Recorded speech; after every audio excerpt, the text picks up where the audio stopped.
ሲጀምረው በጣም እንደ ትንሽ ነገር ብዬ የጀመርኩት ነገር ነው። ዛሬ ላይ አድጎ በግሎባል ደረጃ እንደዚህ ሬኮግኒሽን ያሰጠኛል። ስቴም ፓወር አሁን ዛሬ ላይ ከአንድ ሴንተር ጀምሮ 60 ሴንተር በኢትዮጵያ አክሮስ አፍሪካ ደግሞ ኦልሞስት አሁን ከ158 ምናምን ሴንተር ደርሰናል። ይህ ማለት ከክፍያ ነፃ ማንኛውም ሰው የሆነ ሀሳብ ካለው በሳይንስ የፈጠራ ሀሳብ ካለው መጥቶ ኤክስፐሪመንት የሚያደርግበት የሚለማመድበት ማሽነሪ የሚያገኝበት በነፃ አክሰሱን ማለት ነው የሚሰራበት። አሁን ይሄን የሚያዳምጡ ሰዎች መምጣት ይችላሉ ማለት ነው። ዴፊኒትሊ ስቴም ፓወርንም ግን የሚገርምህ የተቀላቀልኩት ከቮለንቲር ጀምሮ ነው። በአበሻ ሰዓት ነው ወይስ በፈረንጅ ሲሉ አሁን አንተ የሚመስልህ ኤምፒ ያ ይረፈዳል አይረፈድም ነው። ጥሩ ስራ ፈጣሪ መሆን ፈልጋለሁ ምን ላይ ለስራ የሚሉ ሰዎች አሉ። እሺ ጥሩ ተቀጣሪ ሆኜ ደግሞ ጥሩ ኢንካም እያገኘው ህይወቴን መምራት ፈልጋለሁ የሚሉ ሰዎች አሉ። ለሁለት ውስጥ አንዳንድ አድቫይስ ካለን ሰዓት አንፃር ብታካፍልልን። እሺ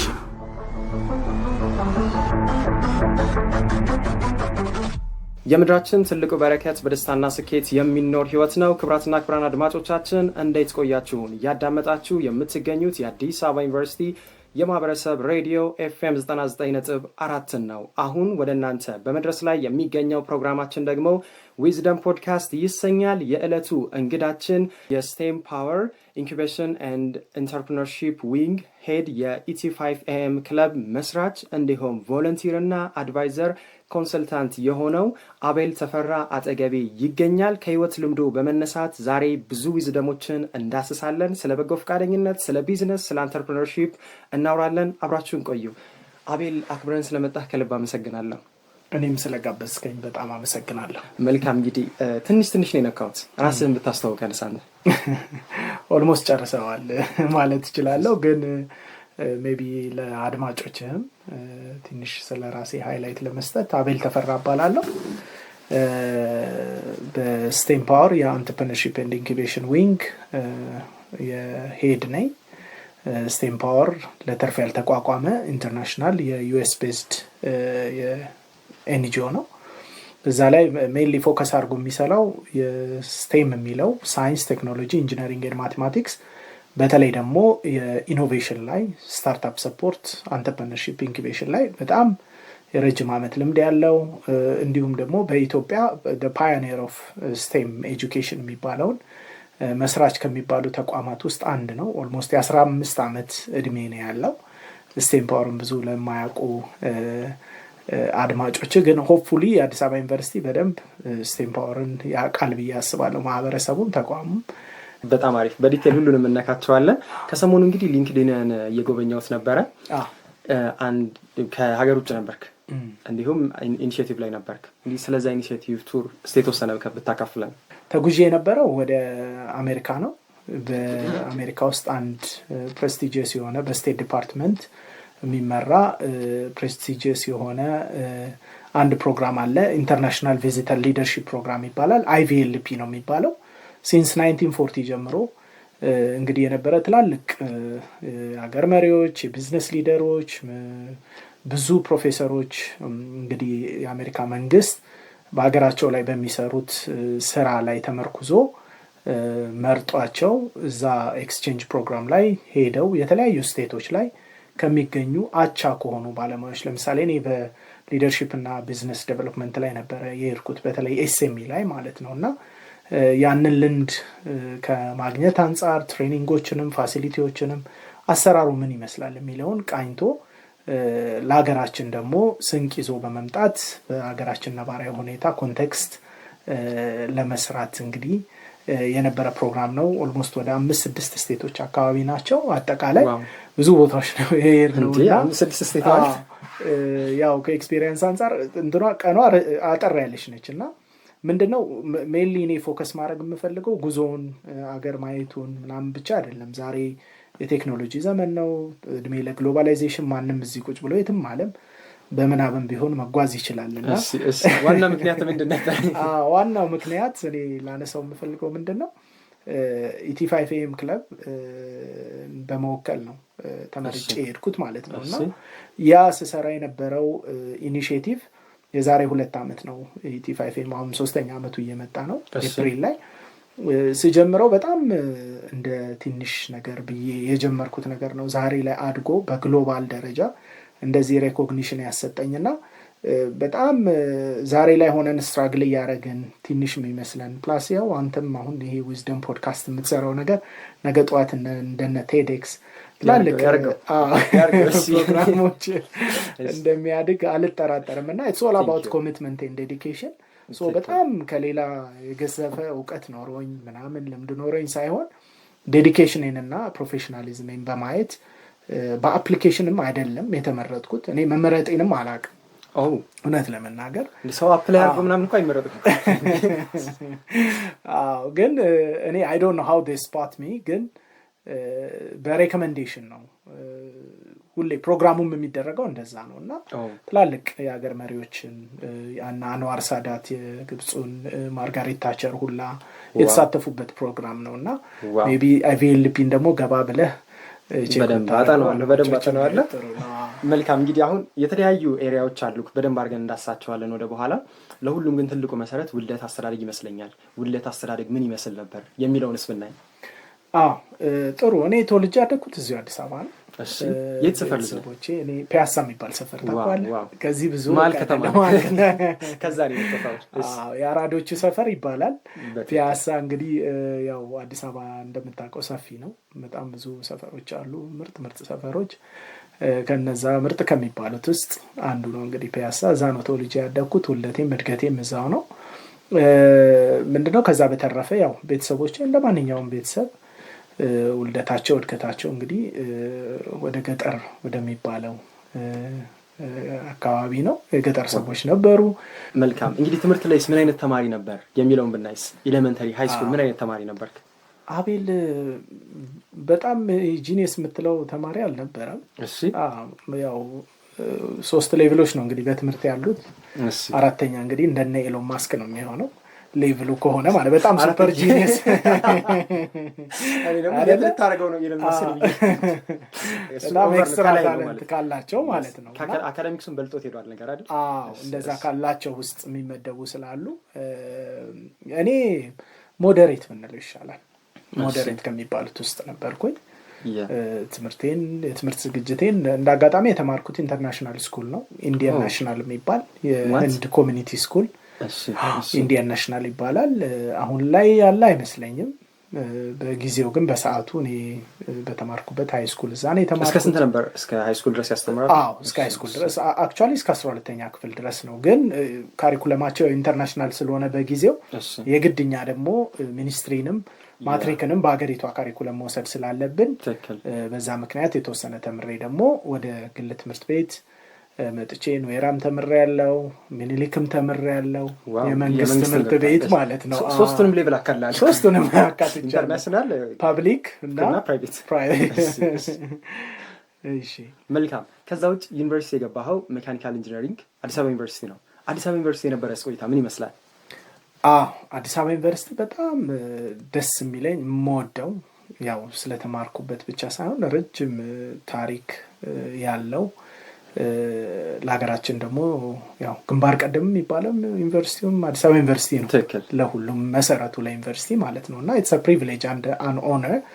እኔም አንዱ የአዲስ አበባ ዩኒቨርሲቲ አካል መሆኔና በጊዜው እንግዲህ 2001 ላይ ነው ባይዘው ይሄኔ ጆይን ያደረኩት። አዲስ አበባ ዩኒቨርሲቲ ገባሁ 2001 ነው እንግዲህ ዛሬ በእኛ ማለት ነው ከ17 ዓመት 18 17 ዛሬ እንግዲህ አስበው ያው እድሜንም ብዙ እንትን እንዳትል ብዙ አይደለም እንደዛ ከሆነ ብዙ አይደለም። በዛ ሰዓት 70-30 የሚባል የመንግስት ፖሊሲ ነበረ። ሞር ኦፍ ናቹራል እና ሶሻል ሳይንስ የሚባልና 70% ለምንድን ነው? ለናቹራል ሳይንስ ነበር። እና 30% ደግሞ ወደ ሶሻል ሳይንስ ነበርና ሞር ኦፍ ከኢንዱስትሪያላይዜሽን ጋር ከዚህ ከኢንዱስትሪ መስፋፋት አንፃር ሞር ኢንጂነሪንግ ፊልዶች እንዲበዙ ተብሎ የመንግስት አቅጣጫ ፖሊሲም ነበረ በሰዓቱና ያንን ተመርኩዞ በጣም ብዙ ሰው ወደ ኢንጂነሪንግ ፊልድ ነው የገባው። እኔ ግን ከልጅነቴም ጀምሮ ፍላጎቴም በጣም አምንቱ ቴክ ኢንቱዚያስት ነኝ። በጣም ሞር ኦፍ ለኤሌክትሮኒክስ ለቴክኖሎጂ በጣም ቅርብ ነበርኩኝና ያ ነገር ይመስለኛል ድራይቭ አድርጎኝ ኢንጂነሪንግ ውስጥ ያስገባኝ ማለት ነው። እና በሰዓቱም ውጤቴም ጥሩ ስለነበረ እዛ ጆይን አደረግኩኝ። ግን በጣም ብዙ ሰው ነበረ። እኔም ተገርሜ በሰዓቱ ስጠይቅ የመሰለኝ በጣም ፕሬስቲጂየስ ሆኖ ብዙ ሰው የማይገባበት በተለይ ኢንጂነሪንግ ብዙ ሰው አይደፍረውም ነበረ ከትምህርቱ ማለት ነው። ብዙ ሰው እንትን አይልም። ግን በሰዓቱ በቃ እንዳልኩ በፖሊሲ ምክንያት ብዙ ሰው ገባ።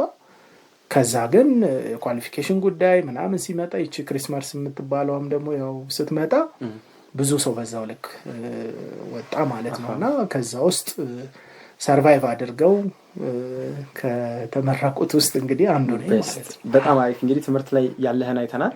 ከትምህርት ጎን ለጎን ኤክስትራ ካሪኩላር አክቲቪቲዎች ተሳተፍ ነበር? ከተነበረስ ደግሞ ምንድን ናቸው? አለኝ። እኔ ከልጅነቴም ጀምሮ ብዙ የዚህ የኤክስትራ ካሪኩለም አክቲቪቲዎች አድናቂም ነኝ። ፕላስ ደግሞ ፍላጎቱም አለኝ መሰለኝ። ብዙ ጊዜ ወደዛ ድራይቭ እደረጋለሁኝ እና ልጅ እያለሁ ሰፈር ውስጥ እንደዚህ ኢቨንቶች ሲኖሩ ማስተባበር፣ የተለያዩ የበጎ ፍቃድ አገልግሎት ስራዎች ሲኖሩ በፊት ያው እኛ ጊዜ ቀይ መስቀልም ነበረ፣ ሮትራክት የሚባል አሁንም ድረስ አለ። ትልቅ እንትን ነው። ስካውት የሚባልም አለ። ሜቢ ስለ ስካውት የምታከሆነ እና የተለያዩ ፕሮግራሞች ላይ የተለያዩ ክበቦች ላይ ከትምህርት ቤት ጀምሮ አክቲቭሊ ኢንቮልቭ አደርጋለሁ። ምክንያቱም I have to give back to the society። እኔን ያስተማረኝ ማህበረሰብ ነው። ስለዚህ እኔ ደግሞ ማህበረሰቤን ማገልገል አለብኝ ብዬ እንዲህ አይነት አክቲቪቲዎች ላይ በብዛት እሳተፍ ነበረ። ያ ነው ሞር ኦፍ ኤክስትራ ካሪኩለም በሚመለከት ማለት ነው። በጣም አሪፍ። እንግዲህ ትምህርት ካለቀ በኋላም ደግሞ እነዚህን አልተውካቸውም። በጣም ብዙ ቦታዎች ቮለንቲር አድርገሃል። ከ15 ዓመት በላይ የቮለንቲር ልምድ አለ። ያ ልምድ የተጀመረበት ቦታና ከዛ ደግሞ ምን ስራዎች ሰራ? እስቲ የተወሰኑትን ብንጠቅስ። ሁሉንም አንችልም፣ የ15 ዓመት ልምድ ባንዴ፣ ግን እንደው የተወሰኑትን ብናነሳ። 15 years actually ብዙ እንደዛ ተጠቅሶ እንደ ልምድ የሚባል አይደለም። ከዚህም በላይ ደግሞ በጣም ብዙ ልምድ ያላቸው ሰዎች አሉ። በሙያ ዘርፉም ላይ በህይወት ልምድም ብዙ የምንማርባቸው ሰዎች አሉ። ግን እንደው የኔ ከጠቀመና ካስተማረ በደንብ ያስተምራል የኔ ልምዴ መጀመሪያ እንዳልኩ ቀይ መስቀል ላይ አባል በመሆን የደም ልገሳ ላይ እንደዚህ ሰው ሰራሽ ተፈጥሮ አደጋዎችን በሚደርሱበት ሰዓት ላይ እንደማንኛውም በጎ ፈቃደኛ በመሆን በማስተባበር የተለያዩ ቦታዎች ላይ ሰርቻለሁ። ከአዲስ አበባም ውጭ የሚገኙ ቦታዎች ላይ ሰርቻለሁ። ከዛ ውጭ ግን በዋናነት ትምህርት ሚኒስቴር ላይ በነበረ አንድ ትልቅ ኢኒሼቲቭ ኦልሞስት እኔም እዛ ላይ መስራች ነኝ። እኛ ለኛ የሚባል ምን ማለት ነው? እኛ ለኛ ማለት እኛው በእኛው መረዳዳት ማለት ነው። እስከዛ ደግሞ እኛ ለኛ ኢትስ አን ኢኒሼቲቭ ምንድነው? በሰው ሰራሽና ተፈጥሮ አደጋ ምክንያት በጊዜው በወቅቱ ጉዳት ለደረሰባቸው ከትውልድ ቀያቸው ተፈናቅለው ትምህርታቸውን ላቋርጡ ለነበሩ ወጣቶች የትምህርት መርጃ መሳሪያዎችን በማሰባሰብ ድጋፍ ማድረግ ነው እና በጊዜው ትምህርት ሚኒስቴር ኢኒሼቲቭን ይዞ እኔ የዛ ፕሮግራም ሊድ ሆኜ በማስተባበር በበጎ ፍቃድ ኦልሞስት ወደ 300,000 የሚጠጋ ደብተር ከቮለንቲሮች ጋር ከ100 በላይ ቮለንቲሮችን ኢቭን አዲስ አበባ ዩኒቨርሲቲ ራሱ ቮለንቲሮች አሉ። በእርግጠኝነት ይሄን ሲሰሙ ያውቁታል። እኛ ለኛን ሜምበሮች ስለነበሩ ማለት ነውና የተማሪ ተወካዮች ህብረትም እንደዚሁ እየመጡ ያግዙን ነበር በሰዓቱ በበጎ ፍቃድ ማለት ነውና እነዛን ደብተሮች በእጅ አምርተን የትምህርት መሳሪያዎች ማምረቻና ማከፋፈያ የሚባል እዚህ ጉርድ ሾላ ላይ ያለ በትምህርት ሚኒስቴር ስራ ያለ የልማት ተቋም ነው። እዛ ሄደን ሀብት አሰባስበን ከጉምሩክ ኮሚሽን ከትራክ ኦን ትሬዲንግ ከትምህርት ሚኒስቴር ወረቀቶችን ሰብስበን ይሄ ደስታ A4 ፔፐሮችን ማለት ነው እነሱን ሰብስበን ወደ ደብተር ቀይረናቸዋል። እናንተ ናችሁ የምትሰሩት? እኛ ራሳችን ማለት እኛ ራሳችን የሰራነውና ወጣቶችን ይዘን በሰዓቱ ሪሶርሱን ዝም ብለን ወረቀቱን ብንሰጣቸው ሚስዊዝ ሊደረግ ይችላል በሚል ያንን ወደ ደብተር ትራንስፎርም አድርገነው በጊዜው ለበርካታ የሚባሉ ወጣቶች የትምህርት መርጃ ቁሳቁስ እንዲያገኙ አድርገናልና ይሄ የምነግርህ ታሪክ ኦልሞስት 8 ዓመት 9 ዓመት ይሆነዋል አሁንም ማውራ ታሪክ ማለት ነው። እና በዛ ብዙ ፌሎ ኢትዮጵያንስ ሰፖርት ማድረግ ይችላል። የሱም ፕሮጀክትም ሊድ ነበርኩ። ያኔ የምሰራ የነበረው በቮለንቲር ነው። ሌላ ተጓዳኝ ስራዎችን እየሰራሁኝ ይሄንንም ግን ሳስኬድ ነበረ ማለት ነውና በጣም ምኮራበትም ስራ ስለሆነ ነው ይሄን ያለም የነገርኩ ማለት ነው። አሪፍ። ሌላኛው ደግሞ የኮቪድ ሰዓትም እሱ ላይ ደግሞ ምን ነበር ያንተ አስተዋጽኦ? ያው እንደተለመደው እንግዲህ ያው ቮለንቲር ስትሆን አገር እንግዲህ በፈለገች ሰዓት ባሉ ማንኛውም የማህበራዊ ሰው ሰራሽም ተፈጥሮ ነገሮች በሚደርሱበት ሰዓት እኛ ለኛም ኢኒሼቲቭ ከስያሜውም እንደምትረዳው ሌላን ሰው መጠበቅ ሳይሆን ለኛው ችግር ራሳችን መፍትሄ መሆን መቻል ነውና ከዛ አንፃር እንደ አንድ ወጣት ኢትዮጵያዊ ኮቪድ በደረሰበት ሰዓት እንዳልኩ እኔ ከቀይ መስቀል ጋር ቮለንቲር ሆኜ ስለምሰራ በሰዓቱ የተለያዩ ተቋማት ነበሩ የኮቪድ ሪስፖንስ ቲምን ያቋቋሙት የሰላም ሚኒስቴር፣ የውጭ ጉዳይ ሚኒስቴር፣ ጤና ሚኒስቴር፣ የህብረተሰብ ጤና ኢንስቲትዩት፣ ሌሎችም ተቋማት እንደዚሁ ፖሊስንም ጨምሮ ማለት ነው። በሰዓቱ ከሳውዲ ሪፓትሪየት ተደርገው ተመልሰው የሚመጡ ዜጎቻችን ነበሩ እና በኮቪድ ጊዜ ያኔ ሀገራችን መንግስት እንግዲህ ያው አፋጣኝ ምላሽ መስጠት ስላለበት ለዜጎቹ እኛ እንደ ቮለንቲር ሆነን ገብተን ያንን የኮቪድ ሪስፖንስ ቲም በምንም በቃ ለህይወታችንም ሳንሳሳ ኦልሞስት በኮቪድ ሁሉም ሰው ከቤት ማይወጣበት ሰዓት ኤግዛክትሊ ግን በዛ ሰዓት ምንድነው ያው የቮለንተርሺፕ ይሄ የበጎ ፍቃድ አንዴ ደሞዝ ከገባ በጣም ከባድ ነገር ነው ባይደውና የኮሚኒቲው ችግር ሁሉ ያሳስባል ኤግዛክትሊ ሶ ከዛ አንፃር ማያስተኛ ሆነብንና እኔና ጓደኞቼ በመሆን ውጭ ጉዳይን በመወከል የሪስፖንስ ቲም ሆነን ኮኦርዲኔት በማድረግ ወደ 8-9 ተቋማት የነበሩት በሰዓቱ ምላሽ የሚሰጡት እንዲሁም ደግሞ ማቆያ ቦታዎችም ነበሩ ታስታውስ ከሆነ አላቅም ሚሊኒየም አዳራሽ ነበረ ኤካ ኮተቤ አስቱ ደግሞ ነበረ አስቱ ዩኒቨርሲቲው ራሱ በጊዜያዊነት ዶርሚተሪዎቹ የማቆያ ሆነው ነበረና ሶ በቅንጅት በጋራ በመሆን እንግዲህ የነበረውን ሀገራዊ ችግር አብረንኛም ኮንትሪቢዩት አድርገናል። እኔ እንዳልኩ ጓደኞቼን ይዤ ካለምንም ከክፍያ ነፃ ነው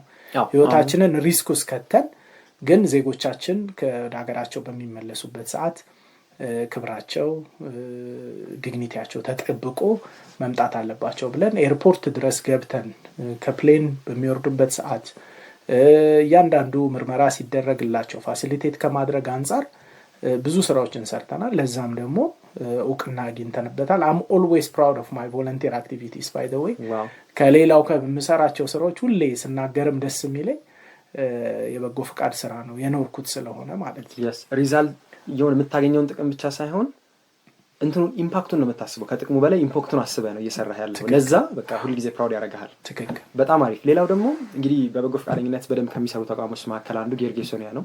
እሱ ላይ ተሳትፎ አለክ ያስ ጆርኒ ምን ይመስላል?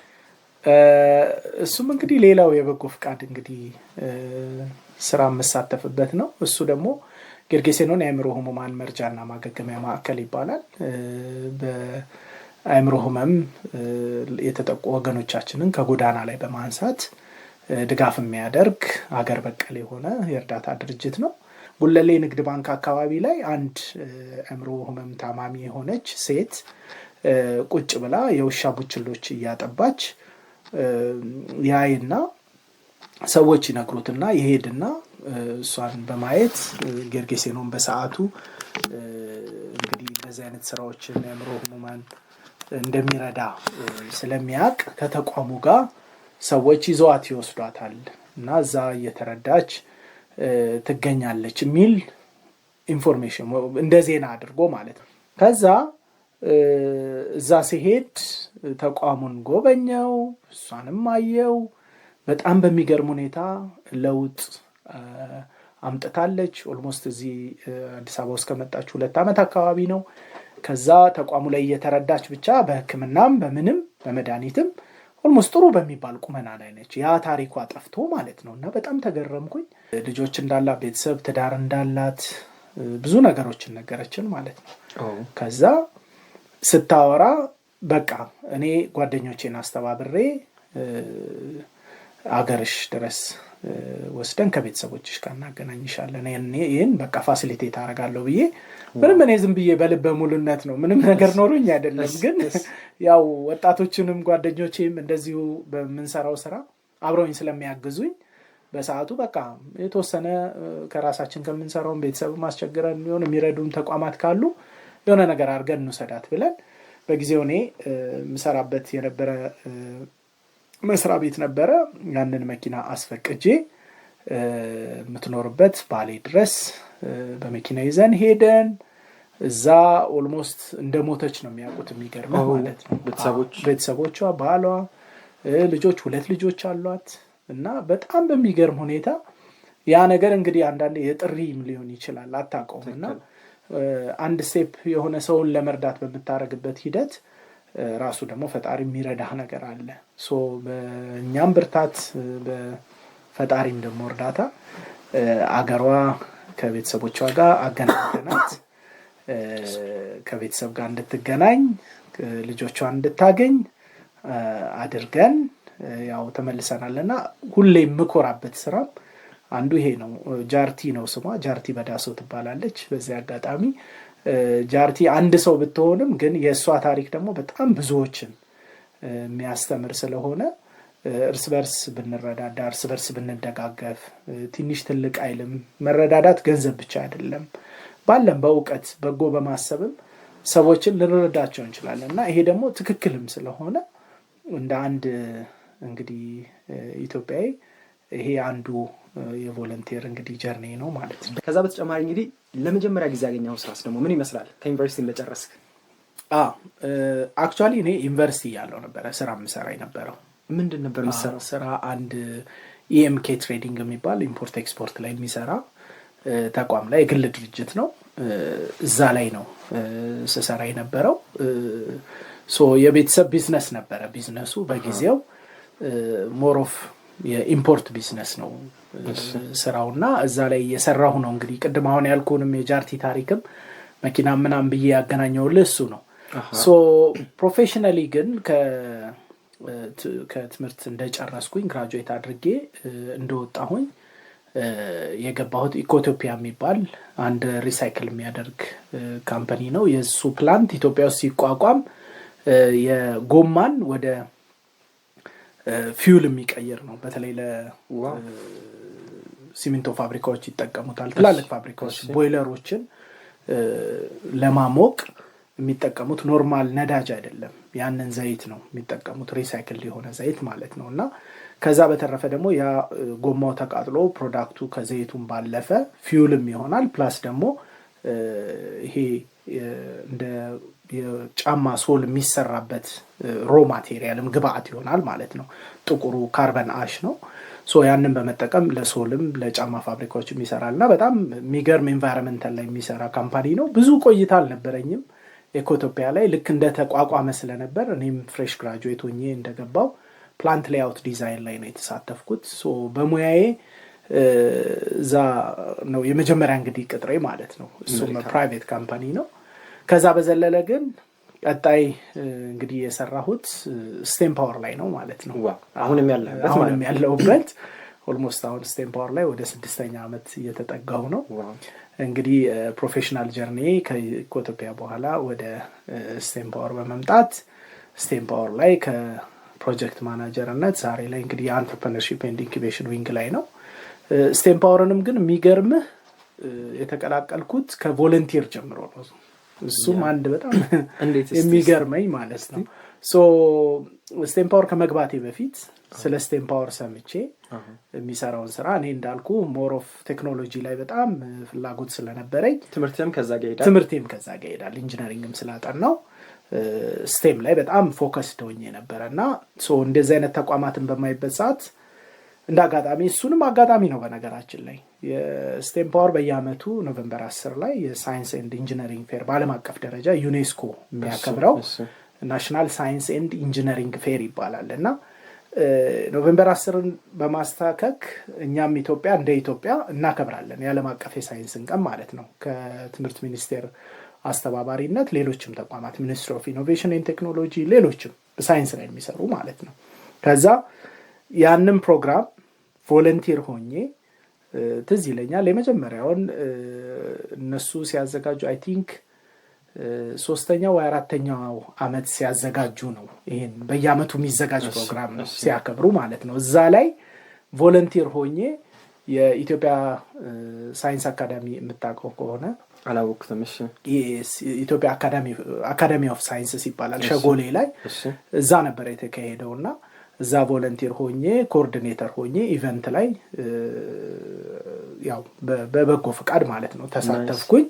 እዛ ላይ የነበረኝ ኤክስፖዠር ኔትወርኩ ከሰዎች ጋር ኮሚኒኬት በማድረግ በመተዋወቅ ራሴንም ልምዴንም ፒች እንዳደርግ ኤክስፖዠሪን አቅሜንም እንዳሳይ ረዳኝ። ከዛ በሬኮመንዴሽን ሌሎችም ስራዎች ከቮለንተሪነት ነው የጀመረው። መጨረሻ ላይ እንደማንኛውም ስራ ማስታወቂያ ሲያወጡ ተወዳደርኩ። እንግዲህ በዛ መሰረት እንግዲህ እስካሁን ያለው ማለት ነው። አሁን ከዚህ ራሱ ምን መረዳት እንችላለን? ቮለንተሪዝም አንዳንዴ በቃ መንፈሳችንን ለማርካት የሰውን ችግር ለመፍታት እንሰራዋለን። አንዳንዴ በመስራት ሂደት ውስጥ ደግሞ እኛ እንሰራበታለን ማለት ነው። ልምድ እናገኝበታለን፣ ኔትወርክ እናገኝበታለን፣ ሰዎች እናገኝበታለን።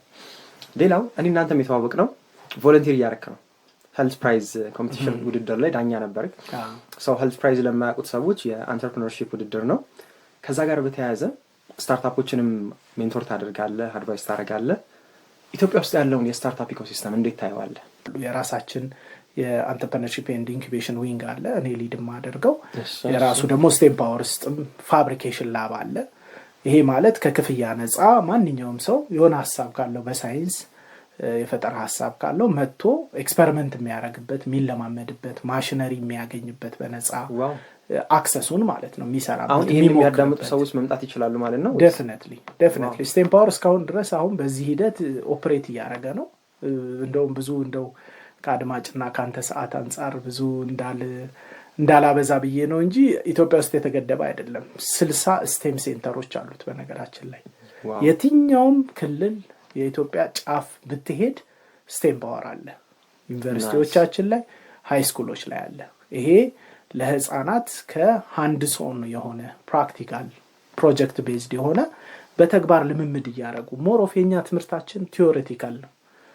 ሞር ለስኪል ዴቨሎፕመንት የተወሰነ ትንሽ ጋፕ ነበረው እና ያንን ለመሙላት ነው ከመንግስት ጋር በጋራ በመሆን ካሪኩለሙን በመደገፍ ካሪኩለሙ ላይ ያሉ ቲዮሬቲካል የሆኑ ነገሮች ወደ ፕራክቲካል ቀይረን ላቦራቶሪ ሴሽኖቹን ኢኩፕመንት ማሽነሪዎቹን በነፃ በማምጣት እየሰራን ያለነው እና በጣም ፕራውድ መሆንበት። ሌላው ደግሞ የስቴም ፓወር ፋውንደር እና መስራች ማርክ ጌልፈንድ ይባላል።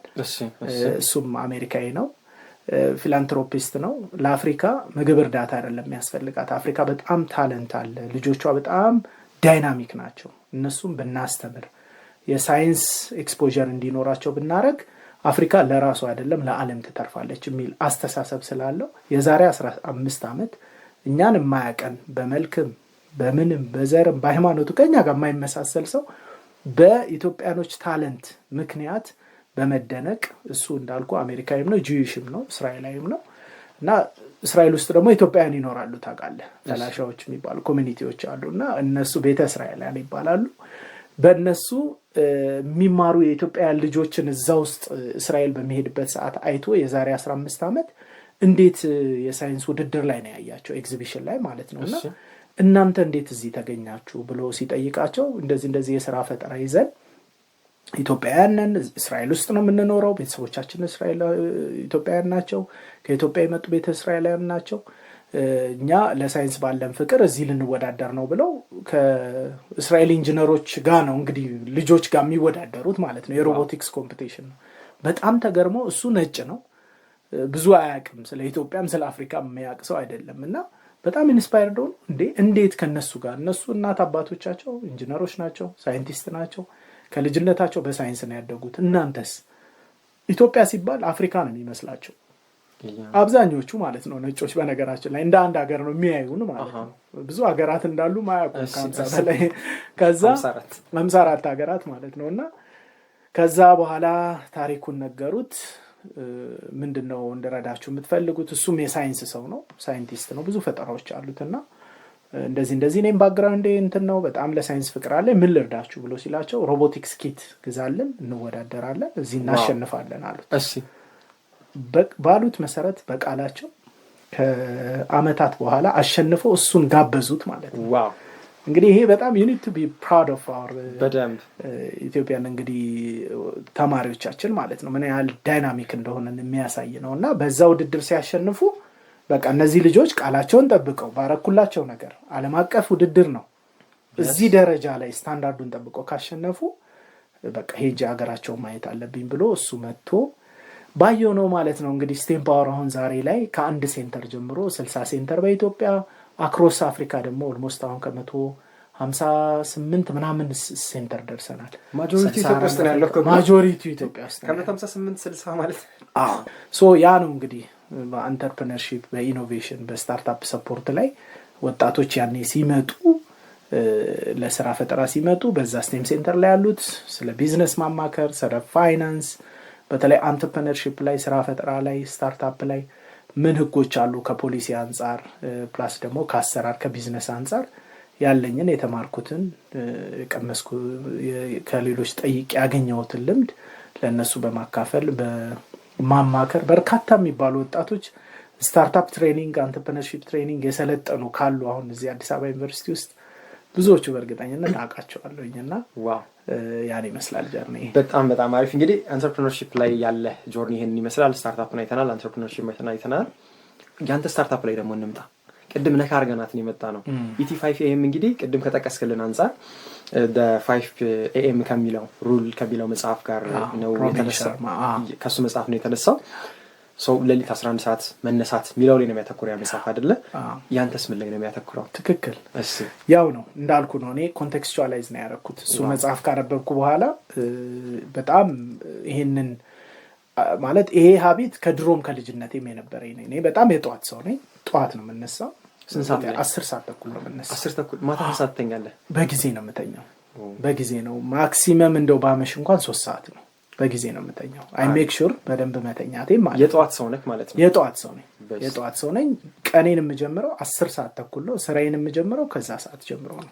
ሶ አም አቬለብል ከ10 ተኩል ጀምሮ አለሁኝ። አንዳንዴ እንደውም ስራ ጀምሬ ሰዎች ቴክስት ረሳውና የነጋ መስሎኝ ሰዎች ጋር ቴክስት አደርጋለሁ። አሁን ትንሽ እየተውኩ መጣሁ እንጂ ሁሉም በቃ በዛ ሰዓት የሚነሳ እስኪመስለኝ ድረስ ማለት ነውና ሊንክድኢን ላይ ፖስት እያረኩኝ በጣም ለኢፌክቲቭ ታይም ማኔጅመንት ሀቢት የሚጠቅሙ ነገሮችን ሪሰርቾችን ቱሎችን ሁላ ዴቨሎፕ ማድረግ ጀመርኩኝ። ስሩ ታይም ማለት ነው። ከሰዎች በመጀበስበው ኩዌስቸነር ኤክስፐርቶች ያማክሩኛል። ሊንክድኢን ላይ ኢንተርናሽናል ኤክስፐርቶች ታይም ማኔጅመንት ላይ ስፔሻላይዝ ያደረጉ ፕሮፌሰሮች፣ ዶክተሮች፣ ሌላም ደግሞ በህይወት ልምድም ያላቸው ሊቭድ ኤክስፒሪየንስ ያላቸው በጣም ሰክሰስፉል ሰዎችን ሊንክድኢን ላይ ስለማገኝ ከነሱ በማገኘው እኔም ደግሞ ሼር ማድረግ ጀመርኩ። ከዛ ቀስ ያልኩኝ ኮሚኒቲ ቢልድ ሳረግ የራሴንም ፕሮፋይል ተጠቅሜ አሁን ላይ ኦልሞስት ወደ 16000 አካባቢ ፎሎወር አለኝ ሊንክድኢን ላይ ማለት ነው። ኮሚኒቲውን አዌር ማድረግ ጀመርኩኝ። ET5AMን ማስተዋወቅ፣ ብራንዲንግ መስራት ጀመርኩ፣ ማርኬቲንግ መስራት ጀመርኩኝ። ሶ ይሄን ሁላ ነገር እንደ ስታርታፕ እንደ ፋውንደር አንድ ብቻዬን ሆኜ ከዛ በኋላ ግን የኔን አላማ በጎ አላማ ይሄ ነገር አድጎ ትልቅ ቦታ ሊደርስ ይችላል ብሎ እምነት የጣሉ ሁለት ጓደኞቼን ይዤ በዚህ አጋጣሚ ቢኒያም አበራና ሰማያዊት ባህሩ እንደውም የአዲስ አበባ ዩኒቨርሲቲ ልታቃት ትችላለህ። እዚህ አሁን ሊድ ታረጋለች። የ75ኛ ዓመት ፕሮግራሙም ላይ ሊድ ስታረግ ነበረ። ፕላስ ደግሞ ባክግራውንዷም እዚሁ ሄልዝ ላይ ስለሆነ እሷም እንዲሁ አብረን በመሆን ሶስታችን በቃ ሴንሲታይዝ አድርገነው ይሄ ነገር በቃ ኮሚኒቲ ማወቅ አለበት። አበሻ ቀጠሮም ለምንድን ነው ናሬቲቭ ትርክት የሆነው? አበሻ ቀጠሮ ያከብራል ብላችሁን የጀመራችሁት? በቃ በእኛ የእኛ እንትናችን ማለት ነው። አሞታችን እሱ ነው። እንደውም ናሬቲቭ ምንድነው? አበሻን ቀጠሮ የሚባለውን ማን ነው ለእኛ የሰጠን እስከ ስም ድረስ ማለት ነው። አሁን አንዳንዴ አሁን እኛ ኢንተርናሽናል ድርጅት ላይ ነው የምንሰራው እና ኢቭን እንደ እንትንም ሆኗል። በአበሻ ሰዓት ነው ወይስ በፈረንጅ ሲሉ አሁን አንተ የሚመስልህ AMP ያ ይረፈዳል አይረፈድም ነው? AMPM ነው አይደለ? ግን እነሱ በተቃራኒ ነው የሚሉ። ምክንያቱም አበሻ እንደሚያረፍድ ስለሚያውቁ ማለት ነው። ይሄ በጣም የምንታወቅበት ነው እና ትክክልም አይደለም ብዬ በማሰብ ለምን ይሄን የመሰለ ታለንት እያለን እውቀት እያለን በጣም ተወዳዳሪ የሆኑ ዳይናሚክ ወጣቶች እያሉን ለምን በዚህ በማይሆን ነገር እንታወቃለን? እና ያቺን ነገር ነው እንደ ኒች ይዤ አበሻ ቀጠሮን በቃ ኢራዲኬት ማድረግ ማስወገድ አለ። ይሄን ትርክት ማስቆም አለብን። ሰዎች በዚህ ሳይሆን ማወቅ ያለባቸው በጣም ፓንክቹዋል እንደሆነን፣ በጣም ኮምፒተንት እንደሆነን፣ ተወዳዳሪ እንደሆነን በዓለም አቀፍም በሀገር ውስጥ በየትኛውም ቦታ መስራት እንደምንችል ማለት ነው ለማሳየት በሚል እዛ ላይ የተለያዩ ጧት የመነሳት ሀቢትን ባህልን የኢፌክቲቭ የሆነ ታይም ማኔጅመንት፣ ስራን በአግባቡ ማቀድ፣ ኑሮን በአግባቡ ማቀድ፣ ህይወትን በአግባቡ ማቀድ፣ መኖር ብቻ አይደለም። እቅድ የሌለው ኑሮ አይደለም። ስለዚህ ማቀድ እንዳለብን ያ ደግሞ ሁሌ እቅድ ሲኖር ደግሞ ወደ ውጤት እንደሚያንደረድር ደግሞ ማሳያ ናቸው። በጣም ብዙ ሰክሰስፉል የሆኑ ውጤታማ የሆኑ ሰዎች ምስክር ናቸው። በብዛት ደግሞ ሰክሰስፉል የምትላቸው ውጤታማ ሰዎች ስትጠይቅ አንዱ ሀቢታቸው ወይም ልምዳቸው ጠዋት መነሳት ነው። ይሄንን ቼክ አድርግ። ጠዋት ነው የሚነሱትና ይሄ ብዙ በጣም የራቀ ነጮች ለኛ የሰጡን የሚባል ልምድ አይደለም። እኔ እንኳን ካረኩት ጥናት አገራችን ኢትዮጵያ ውስጥ እንግዲህ ወደ ገጠር ከከተማ ወጣ ብለህ በምትሄድበት ሰዓት ያለው ማህበረሰብ አብዛኛውን ንቁ ነው። በጠዋት ነው የሚነሳው። ገብቷል። ስራውን ጠዋት ነው የሚጀምረው። አንድ አርሶ አደር ለከብቶቹ ምግብ ለማቅረብ እሱ ለሊት 9 ሰዓት 10 ሰዓት ሊነሳ ይችላል። ከጎተራ አውጥቶ ምግብ እነሱን አብልቶ ከብቶቹን ለግጦሽ አሰማርቶ ልጆቹን እናትም እንደዛው። ስለዚህ ያ ባህል ወደኛ መጋባት አለበት። ሞሮፍ አሁን የከተማ ኑሮ በጣም ላይፍ ስታይሉ ኮምፈርት ዞን ውስጥ ስለሚከት ያ ነገር ትንሽ መዘናጋት ይመጣልና ብዙ ቦታ ሰርግ ቤት እንደዛው ነው። ሰርገኛ ይጠበቃል። ለቅሶ ቤት እንደዛው ነው። እንደውም ብዙ ጊዜ ቀብር ላይ ያው አይረፈድም። ቀብር ላይ ኦን ታይም ነው። ፍርድ ቤት፣ ቀብር ላይ፣ ኤምባሲ ምናምን በሚሆንበት ሰዓት ሰው ቶሎ ይገኛል። በሌላ ግን ስራዎች ላይ በምታይበት ሰዓት ኢቨን በተሰጠን የስራ ኃላፊነት ላይ ባለንበት ላይ በጣም አሪፍ። እንግዲህ ስታርታፖችን አድቫይስ ታደርጋለህና አሁን ስታርታፕ የመጀመር ፕላን ላለው ሰው የምትሰጠው አድቫይስ ካለ ምንድን ነው እሱ? ጥሩ ጥያቄ ነው። በነገራችን ላይ ስታርታፕ ሁሉም ሰው ስራ መፍጠር አለበት የሚል አስተሳሰብ የለኝም። በጣም ቆንጆ። እሱን ነጥብ እንደው ፈልገዋለሁ። አሁን በቃ የራሳችሁን ስራ ጀምሩ እንጂ እንዳትቀጠሩ ምናምን የሚል አስተሳሰብ በስቷል። እንደዛ የሚሉት ሰዎች ግን የራሳቸው ስራ የላቸው። ትክክል። ችግሩ ሊሆን ይችላል። ሰው ማያውቁትን መንገድ ነው የሚጠቁሙን እና እስቲ ሁለቱም ላይ ስላለህበት ብትጠቁመናል። እኔ አመለካከት እንግዲህ ይሄ አቤልን ነው የሚመለከተውና ያው ሌላውም ሰው የሚሰጠው አስተያየት ራሱን የቻለ መልከታ ይኖረዋል። ግን እንደኔ የሰራልኝ ብዬ የማስበው ሌሎችም ቢሞክሩት ሊጠቀሙበት ይችላሉ፣ ውጤት ሊያገኙበት ይችላሉ ብዬ የማስበው ምንድነው፣ መጀመሪያ ስራ ለመፍጠር መቀጠር ጥሩ ነው። ምክንያቱም ብዙ ነገሮችን ትማራለህ። በመቀጠር ውስጥ ዲሲፕሊን ትማራለህ። በመቀጠር ውስጥ እውቀት ታገኛለህ። ያውም በሌላ ሰው ሪሶርስ ፕላስ ደግሞ ሪስክም ፍሪ ነው። ገብቷል። አሁን ስራ ስትጀምር ሪስኩ ሃይ ነው። ገበያ ካልመጣ የለህም ነው። እዚህ ጋር ግን ደሞዝ አለክ ቢያንስ። ትክክል። እዛ ጋር ቢያንስ የሆነውን ሰው እዛ የቀጣሪን ትከሻ ደገፍ ብለህ አትወድቅም ብትንገዳገድም ማለት ነው። እና ያ ጥሩ ኦፖርቹኒቲ ነው። ስለዚህ ስራ መጀመር ማለት መጀመሪያ ስራን ተቀጥሮ ስራን ማወቅ ይፈልጋል። ሁሉም ሰው ስራ ፈጣሪ አይሆንም። ሁሉም ሰው ስራ ፈጣሪ ከሆነ እኮ ሌሎች የስራ ዘርፎች ምን ሊሆኑ ነው? ስለዚህ ጥያቄውን ለሁለት እንክፈለው። እሺ፣ አሁን እንደው ጥሩ ስራ ፈጣሪ መሆን ፈልጋለሁ ምን ላይ ለስራ የሚሉ ሰዎች አሉ። እሺ፣ ጥሩ ተቀጣሪ ሆኜ ደግሞ ጥሩ ኢንካም እያገኘው ህይወቴን መምራት ፈልጋለሁ የሚሉ ሰዎች አሉ። ለሁለቱ እስቲ አንዳንድ አድቫይስ፣ ያው ብዙ አድቫይስ ሊያስፈልግ ይችላል፣ ግን እንደው አንዳንድ ካለን ሰዓት አንፃር ብታካፍልልን። እሺ፣ ጥሩ። አንዳንድ ለመስጠት ያህል ለመጀመሪያ ተቀጣሪ ለመሆን የሚፈልጉ ሰዎች ካሉ መጀመሪያ ብቃታቸውን የሚያሳዩት በጎ ፍቃድ ስራ በመስራት ነው። ቮለንቲር በመሆን የትኛውም ተቋም በር አንኳኩተው ስራን ሲቪ ብቻ መበተን ወይ ማስታወቂያ እየዞሩ አፕላይ ማድረግ ብቻ አይደለም። አንዳንዴ ራስንም ደግሞ ማሳየት ይፈልጋል። ቀጣሪ ተቋማትን አሁን አትፈርድባቸውም። አንዳንዴ ፔፐር ብቻ ሳይሆን ሪዛልት ያስፈልጋል። ኤግዛክትሊ። አሁን ሪዛልት ኦሪየንትድ የሆነ ነገር ማየት መቻል አለባቸውና አንተን ሲያዩ አንተ አይደለህም እነሱ ናቸው የሚፈልጉ። ስለዚህ ብቃትን ከማሳየት አንጻር ጥሩ ተቀጣሪ መሆን የሚፈልጉ ካሉ በተቻለ አቅም በመንግስትም ይሁን በግልም ይሁን በፐብሊክም ይሁን በህዝብም ተቋማት ላይ የበጎ ፍቃድ አገልግሎት ላይ መሰማራት አለባቸው። አንዱ ምክሬ ይሄ ነው። ሁለተኛው ምክሬ ደግሞ ምንድነው፣ እዛው ለተቀጣሪዎች ነው። ለተቀጣሪዎች ሁለት ምክር ስላለኝ ማለት ነው። መልካም። መቀጠር በጎ ፍቃድ ላይ መስራት ብቻ ምንም ዋጋ የለውም። በበጎ ፍቃድ ሂደታቸው ውስጥ ብዙ ነገሮችን መማር አለባቸው። ያ ከዛ ውስጥ አንዱ በጣም ደጋግሜ ማነሳው እኔ የምሰራበት ምንድነው ፕሮፌሽናሊዝም ነው። ይሄ ፕሮፌሽናሊዝም ተቀጣሪ ስትሆን ገና ለገና ስለማይከፈልህ ዝም ብለህ ስራ የምትቀር ከሆነ፣ ስራ የምታጓደል ከሆነ፣ ቃልን የማትጠብቅ ከሆነ፣ የተሰጠን የስራ ኃላፊነት የማትወጣ ከሆነ ያንተ በጎ ፈቃድ መሆን እዛ ውስጥ ምንም ትርጉም የለውም እና ስራም በሚሰሩበት ሰዓት እንደ በጎ ፈቃደኛ ሳይሆን እንደ ተቀጣሪ ስሜት እንደሚከፈለው ሰው ስሜት ሆነው ስሜታቸውን እንዲያስተዳድሩ ነው። ይቺ ሁለት ከፍ ያለ ነገር ሲሰጡ ከፍ ያለ ቦታ ይገባሉ ማለት ነው። ትክክል ዴፊኒትሊ እና ከክፍያ ጋር ራሱን ባያይዙት ለማለት ነው። ይቺ ለዛ ነው ሁለት ኮሜንት በጣም አሪፍ የሰጠው። ስራ ለመፍጠር ነው የሚለው ደግሞ እንዴ በጣም ጥሩ ስራ ለመፍጠር አይንና ጆሮ ልብ ነው የሚፈልገው ኩላሊት በለው እንዴት እነዚህ በጣም ትንሹ ሰብሰብ ሜዲካል ክላስ አድርገው ሜዲካል ምንድነው ይሄ ምን ለማለት ፈልጌ መሰለ ትንሽ አብስትራክት እንዲሆን ነው። የመጀመሪያ ችግርን ማየት የሚችል አይን ማለት ነው። ለዛ ነው አይን ያልኩት። ሁለተኛ ደግሞ ችግርን መስማት የሚችል ጆሮ ምን አለ ምን ችግር ነው ያለው ለዛ ችግር ደግሞ ምን አይነት መፍትሄ ማምጣት አለብኝ የሚል ደግሞ ልብ ይፈልጋል ማለት ነው። ከዛ ያንን ችግር ደግሞ የሚያጣራው የሚመረምረው ልክ ደም እንደሚያጣራው ሌሎች ቶክሲክ ነገሮች እንደሚያጣራው ኩላሊት ነው አይደል? ጥሩ ኩላሊት ደግሞ ይፈልጋል ማለት ነው። ያ ማለት እንግዲህ ኩላሊትን ከጭንቅላት ጋር ማያያዝ ትችላለህ። ሶ ጀስት እንደው እንደ አብስትራክት እኔም ከሰማሁት አንተ ላይ ትንሽ ልራቀቅብህ ብዬ ነው። ሜዲካል ተማሪዎችም በደንብ እየገባቸው ነው። ሶ አንድ በጣም ወደው ፖድካስተር ካለው ነው ላንተም እንትን ያደረኩና ባይ ዘ ዌይ ክሬዲቱን ለሱ ነው የምሰጠው። ሶ ምንድነው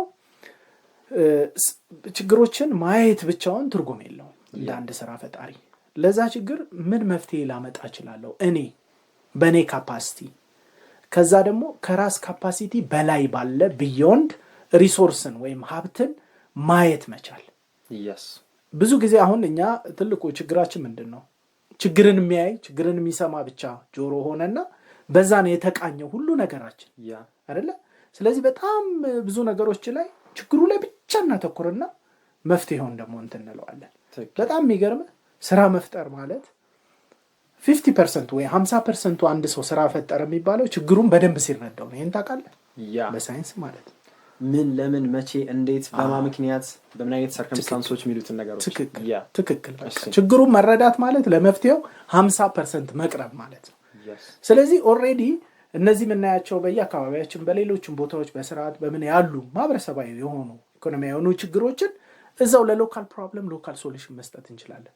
ከየትኛውም ከሰማይ የሚወርድ መና የለም በነገራችን ላይ ለችግር ማለት ነው። ስለዚህ ራሳችን ለእያንዳንዱ ነገር በተቻለን በተሰጠን ዕውቀት ጸጋ በረከት እና ጥበብ ተመርኩዘን የሆነች ነገር ኮንትሪቢዩት እኛ እንኳን ባናረግ እንዳልኩ ነው ለመፍትሄው 50% እኛ ችግሩን በማወቃችን ስለቀረብን 50% ሶሉሽኑ ነው ማለት ነው። ስለዚህ ያንን ማየት የሚችሉ እነዚህ አራት የጠቀስኳቸውን እንግዲህ የሜዲካል በጣም ደስ አሁን እንግዲህ የምናልፈው ዊዝደም ፖድካስት ነው። ሰው ዊዝደም ፖድካስት ላይ ደግሞ ወሳኝ የሚባሉ የአንዳንድ ደቂቃ ጥያቄዎች አሉ። በጣም ያሳጠርነው ሰዓት ለያዝ ማለት ነው። እኔ እንደውም ከአንድ ደቂቃ በታች ነው ታይም ላይ ስለምሰራ ማለት ነው። ዛሬ ራስህ መጣ ኦን ታይም ነው የደረስከው። የመጀመሪያው ጥያቄ በህይወትህ ማን ወይ ምን በጣም ኢንስፓየር ያደርጋል? እንዴት? አሁን በስራ ልምድ ነው በትምህርት ነው በህይወት ነው እንትኑ ብዙ ኢንስፓየር የሚያደርጉኝ ስላሉ ማለት ነው። ከምን ይሁን? ከስራ የሚያዘሽ? እሺ ከስራ በጣም ኢንስፓየር የሚያደርገኝ ኃይሌ ገብረስላሴ። ዋው በጣም አሪፍ የሁላችንም ኢንስፓይሬሽን ነው። ሁለተኛው ነጥብ ደግሞ በህይወት ያገኘኸው በጣም የጠቀመኝ ምክር ይሄ ነው ካልከን እኛም ደግሞ እንጠቀምበታለን። ምን ይመስላል እሱ? በህይወቴ በጣም የጠቀመኝ ምክር ምንድነው? ራስን ማክበር። ራስን ማክበር የሚለው ምክር በጣም ጠቅሞኛል። ምክንያቱም ራስን ስታከብር ሌሎች ሰዎችን ታከብራለህ። ሌሎች ሰዎችን ስታከብር ደግሞ አገርም ትከበራለች እና ለራስ የምትሰጠው ክብር ወይም ደግሞ ነጮቹ ሰልፍ ወርዝ የሚሉት ማለት ነው የራስን ምን ያህል ዋጋ እንዳለህ ማወቅ ክብር እንዳለህ ማወቅ በጣም ትልቁ በእኔ በኩል ያለ ነው። በጣም አሪፍ። በህይወትህ ብዙ ነገሮች አድርገሃል፣ ብዙ ነገሮችን ሰርተሃል፣ የተወሰኑት እንዳሰናቸዋል። ይህንን ማድረጌ በጣም ግን ያኮራኛል ከሁሉም በተሻለ እንኳንም አደረኩት የምትለው ድርጊት ምንድን ነው? በጎ ፈቃደኝነት። ሁሉንም ማለት ነው የተለያዩ ሁሉንም ቀደም የጠቀስኩልህ። በጣም አሪፍ። ሌላኛው ነጥብ ይሄን ማድረጌ ወይም አለማድረጌ በጣም ይቆጨኛል ምን ነው ባረኩት ወይም ምን ነው ባላረኩት የምትለው ነገር አለ? በጣም ጥሩ። እንግዲህ ዩኒቨርሲቲ ላይ ወይ ትምህርት ቤት ላይ ያለሁኝ እንዳሁኑ እንደዚህ አሁን እንዳለው አሁን ባለንበት ሰዓት በጣም ብዙ ሰፖርት አለ አይደል? አሁን ከብዙ ሰዎች ልምድ ተሞክሮ መቅሰም ይቻላል አይደለ? ብዙ ሶሻል ሚዲያው ራሱ ትልቅ አድቫንቴጅ ሶሻል ሚዲያው ራሱ ትልቅ አድቫንቴጅ አለውና አይ ዊሽ ትምህርት ቤት ያለሁኝ ዳይሬክሽን የሚያስይዘኝ ሰው ቢኖር ሰው ጠይቄ እንዴት ነው ኬሪየር ጋይዳንስ የሚሰጡ እንደዚህ ወደፊት ምን መሆን ትፈልጋለህ ይሄንን እኮ ብትማር ይሄን መሆን ምክንያቱም ብዙዎቻችን ሌሎች ሰዎች በሚያደርጉት በሙያቸው በሚከፈላቸው ኢኮኖሚካል ኢምፓክት ብቻ ያያየን ነው አይደል? ስራ ራሱ ምን መርጠው ትምህርት ቤት የምንገባው እንደዛ ያሁኑን ነው የምናየው የወደፊቱን አይደለም። በቃ እንጀራ ይሄ ያበላል ኢንጂነሪንግ ያበላል ዶክተር ያበላል እከለ ያበላል ስለሚባል ነው እንጂ ብዙ በፓሽን አይደለም። እና አይ ዊሽ ያንን ባቅ ደስ ይለኝ ነበር። መልካም። በጣም የፈተነኝ ፈተና ይሄ ነው የምትለው ምንድን ነው በህይወት ያጋጠመክ? ብዙ ነው። እሺ እንደው አንዷን ብንጠቅስ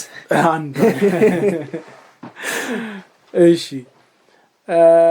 በጣም የፈተነኝ ፈተና እንግዲህ ከስራዬ ጋር በሚያያዝ በመለው ኮሚትመንት ማለት ሰዎች ባንተ ፍጥነትና አሰራር እንዲሄዱ አይተበቅም።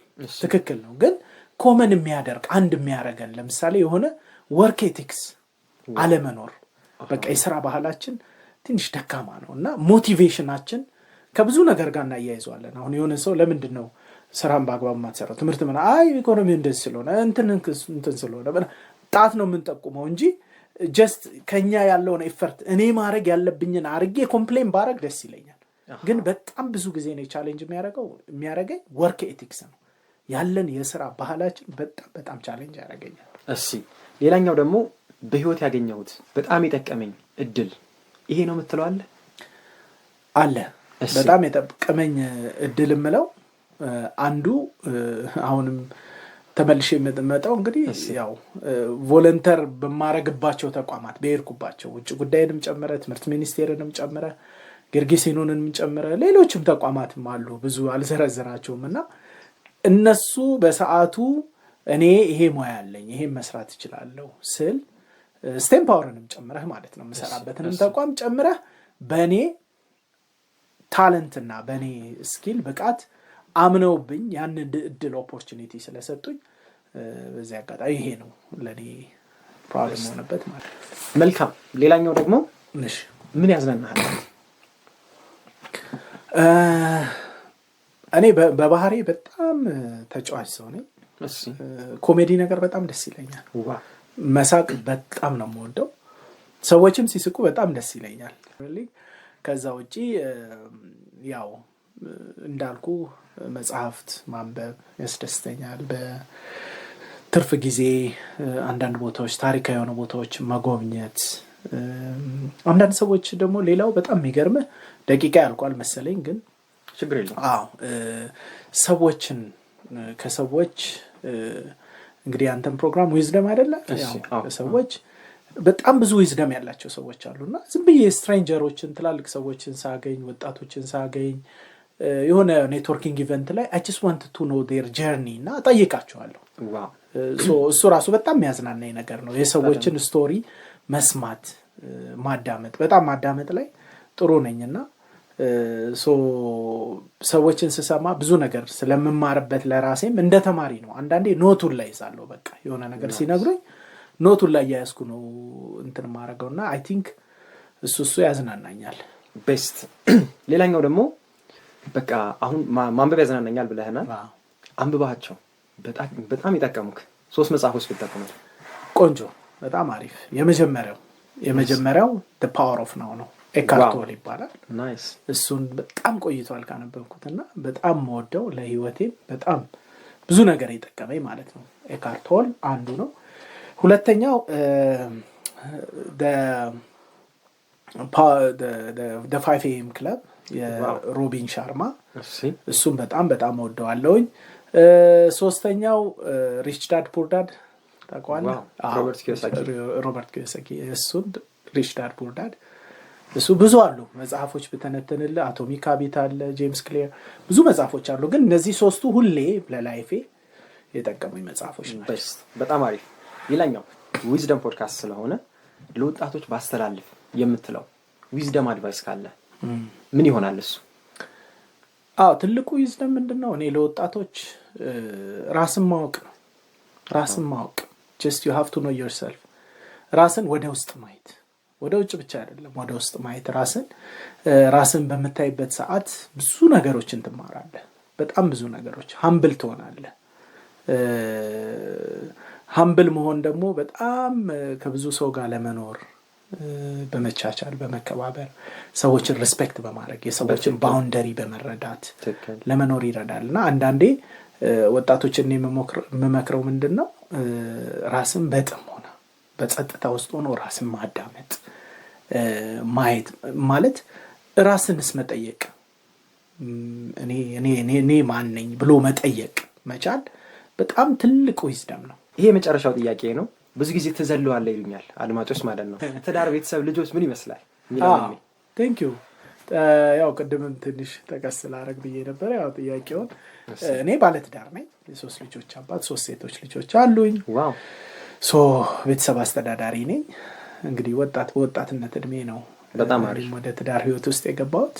ያው ወጣት ሆነው ትምህርታቸውን፣ ስራ ሁኔታ ግራጁዌትም አድርጎ አንዳንድ አይደለ ህይወትም ለመጀመር በተለይ የትዳር ህይወት ውስጥ በወጣትነት እድሜ የሚገባበት የማይመስላቸው አሉ ብዙ ሰዎች ማለት ነው። እኛ ወጣት ሆነን ነው ወደ ትዳር ህይወት ውስጥ የገባ ነውና የወጣትነት አንዱ ጣዕሙም አጋርን አግኝቶ ህይወት መስርቶ ትዳር መስርቶ ፕላስ ደግሞ ቤተሰብን በአግባቡ የሚያስተዳድር ሰው ደግሞ የራሱን የሚያስተዳድር አቅም ያለው ሰው ነውና አቅም ብዬ ስለ የፋይናንሻል አቅም ብቻ አይደለም፣ ብዙ የራስ ኢሞሽናሊ ራሱ ሶሻል ኢንተለጀንስ ይፈልጋል። ኤግዛክትሊ ትክክል። እና ከዛ አንፃር ቤተሰብ ማለት ትንሿ ካምፓኒ ነች።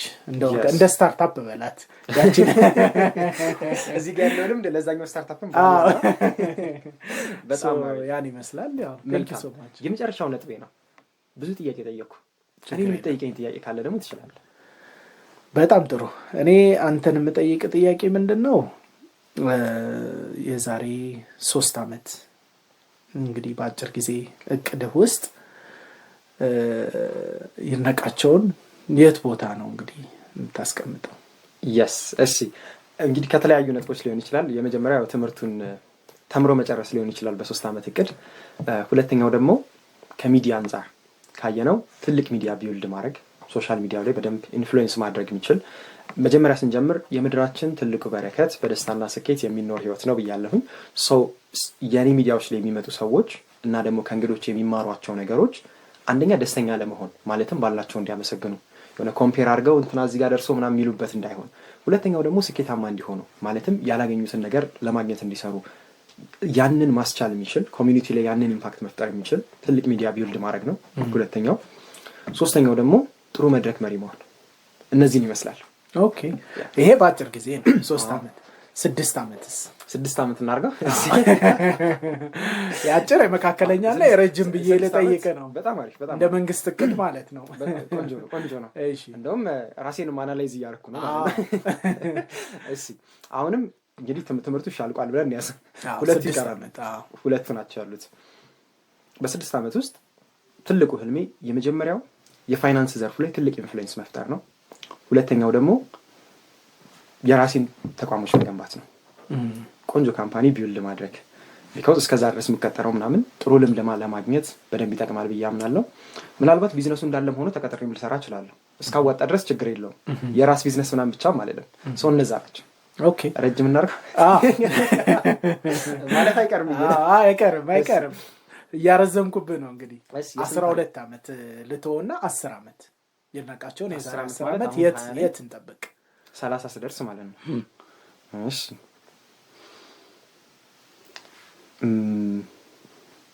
ትዳር መልቲ ሚሊዮነር እንደምሆን አምናለሁ አይደል? እሺ ከገንዘብ አንፃር እሱ ነው። እሺ ከኮሚኒቲ አንፃር ጥሩ ኢምፓክት ይኖረኛል ብዬ አምናለሁ። ዊዝደም ቶክ የሚባል ፕሮግራም አለን፣ ትሬኒንጎች ለተማሪዎች የሚሰጥ ነው። እሱም በደንብ ኢትዮጵያ ላይ አፍሪካ ላይ አሰፋዋለሁ ብዬ አምናለሁኝ። ከሱ በተጨማሪ እሺ ስፓይስ የሚባል ነው ከመመራበት በዛ ስለሆነ ነው። ስፒሪቹዋሊ ሰላማዊ የሆነ ስፒሪቹዋል ማንነት እንደሚኖረኝ አምናለሁ።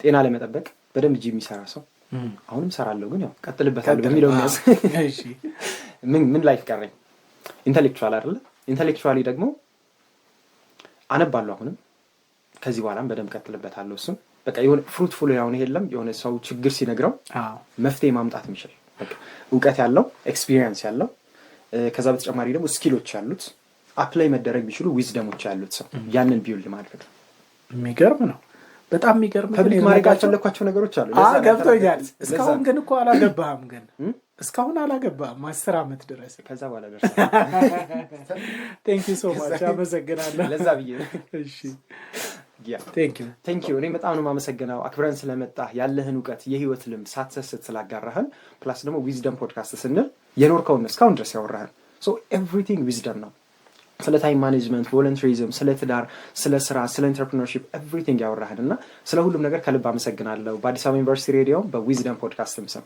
ቴንክ ዩ ሶ ማች እኔም እንግዳ አድርገህ ስለጋበዝከኝ እንግዲህ የህይወት ልምድ ተሞክረ ይጠቅማል ብለህ ለዚህ እንግዲህ ስላጨኸኝ እኔም በጣም አመሰግናለሁ ቴንክ ዩ ሶ ማች ይልመቃቸው